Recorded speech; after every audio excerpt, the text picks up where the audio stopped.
conspiracy? Do you know whose money are you stealing? We ain't stealing that. During the 1980s, I was the principal attorney for the House of Representatives involved in the drafting of the federal drug laws. I was deeply disturbed by what happened. I was aware that the laws that we were passing were utterly ineffective, that were enriching the cartels that we thought we were fighting. Overdoses were increasing, the prisons were growing, and I saw all this. As we come into the 90s, we started seeing the rise in methamphetamine. And methamphetamine became a drug of choice, so we had to ramp up our efforts against that. We also had to ramp up our efforts in training local law enforcement officers how to deal with those methamphetamine labs. And in the last decade, we've seen a resurgence or an increase in the amount of prescription drugs that are abused by people, opium-based drugs as painkillers and things like that. Right. And along with that has come a rise in heroin because the two drugs are intermingled. Right.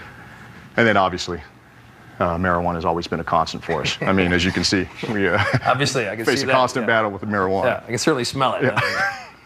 As you walk around a DEA drug holding facility, you ask yourself, why is this so valuable? It's because it's illegal. And the iron law of economics is when an activity becomes more valuable, more people do it. It's used just like a backpack. Wow. All right. So imagine walking miles and miles across the terrain. Ooh. Yeah. The border is this magic line.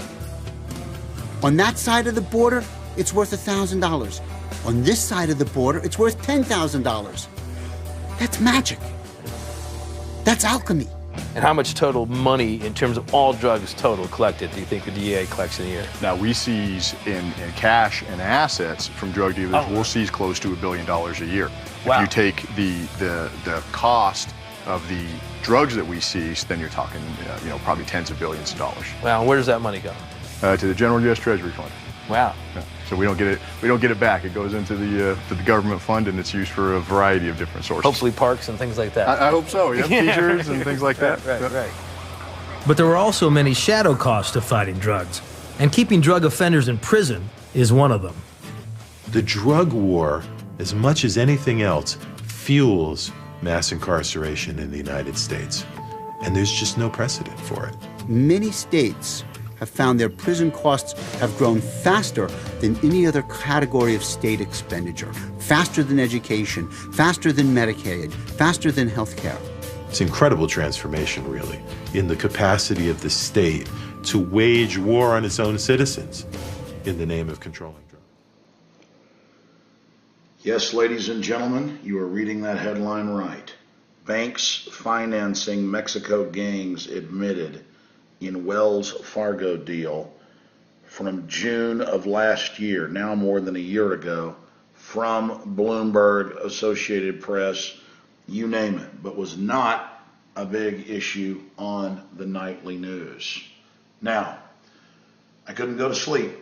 It's Friday night. Why am I here?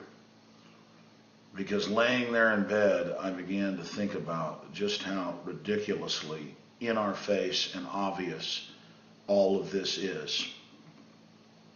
I'm going to present proof here. I'm going to cover it more Sunday, 4 to 6 p.m. on my syndicated radio broadcast, that the same banks that have purposefully imploded our economy and many other economies by design, their own documents show, have been controlling narcotics trafficking for hundreds of years, even before it was illegal, and that they made it illegal so that they could control the black market, corrupt police, and get a much higher price for their products.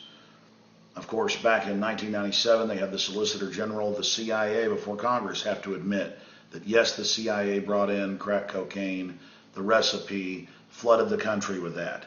Why do they do it? Well, it's multifaceted. They don't work for America. They work for Wall Street, which is setting up a global private corporate government. They then use the scourge of drugs and the fact that there's so much money in it and that people are robbing and stealing to get the drug money to buy the drugs and furnish their habit as a pretext to then destroy the Bill of Rights and Constitution. It's problem, reaction, solution.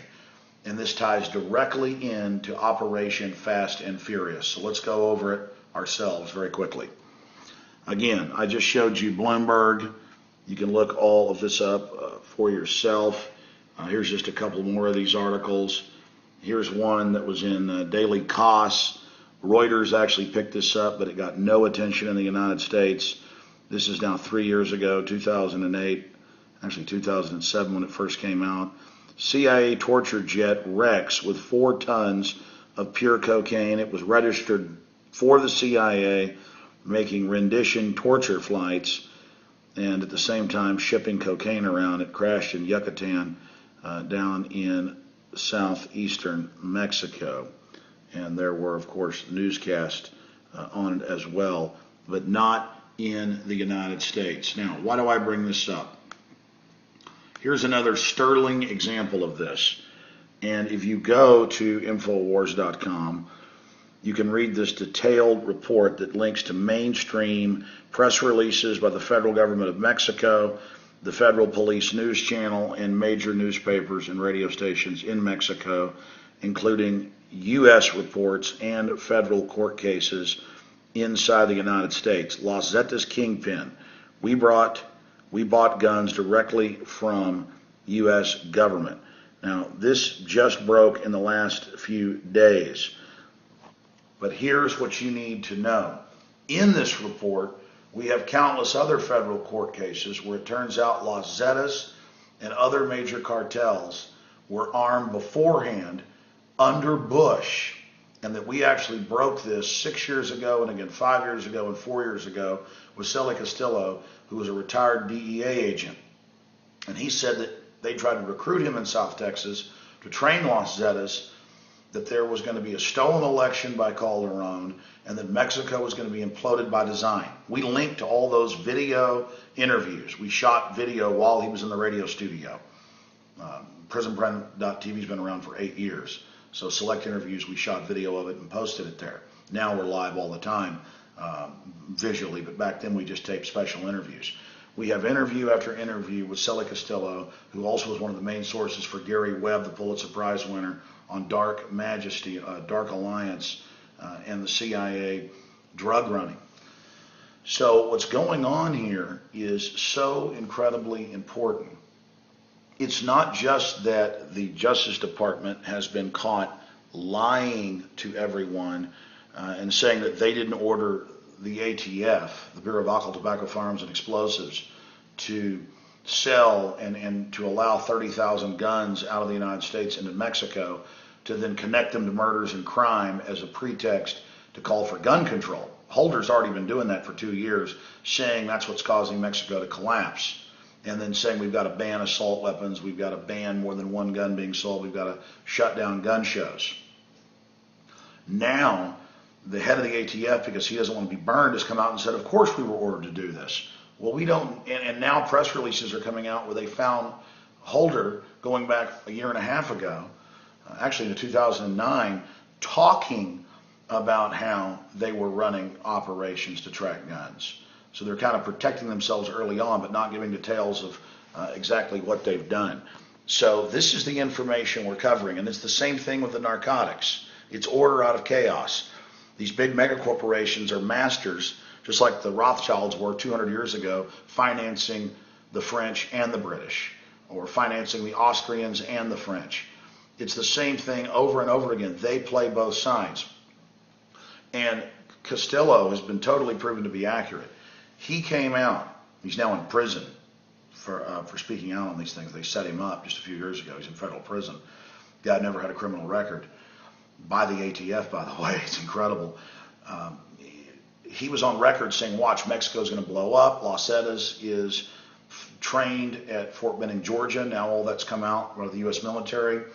They are there as the stealth secret army muscle of the big banks, henchmen at the CIA to knock out the other drug cartels. And that's what this is the big banks going in against cartels they don't control, and jacking up drug prices by interdicting it. Then when you or your family's dumb enough to use drugs, they pick you up at a checkpoint for a small amount of cocaine or heroin, a $500 billion a year industry that the banks are laundering. Of course the government's involved in this, and they admittedly are, the aircraft, everything.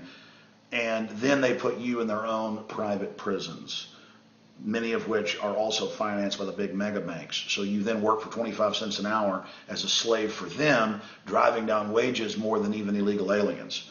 Now, this is such a masterful program. You weaponize and militarize the police. You have them no-knock warrants, kicking doors down. The general public is robbed in crime waves of people stealing stereos and computers and cars to get money for the drugs, and then it all goes into the big banks. They get publicly caught and don't even get in trouble. Ladies and gentlemen, this is 100% proof of false flag staged terror against America. And it's now confirmed in Fast and Furious that the government knew this was happening and was helping ship them into Mexico. And we knew this years ago, but now it's confirmed. And more of these top people are being caught and are admitting in U.S. courts and Mexican courts, hey, I work for the government, here's the proof. But we already have that through the banks, the CIA aircraft, all of it. We knew about this new war coming years before it even happened. And those interviews are so important in this story. Los Zetas Kingpin, we bought guns directly from U.S. government. So this is a false flag attack on our liberties, our freedoms, the Second Amendment. This is how the military-industrial complex takes over society. I'll be doing more detailed reports, but this is so important because we've got to stop being naive. We've got to stop being so foolish. We've got to stop being a bunch of suckers who believe that good people run the government and the system.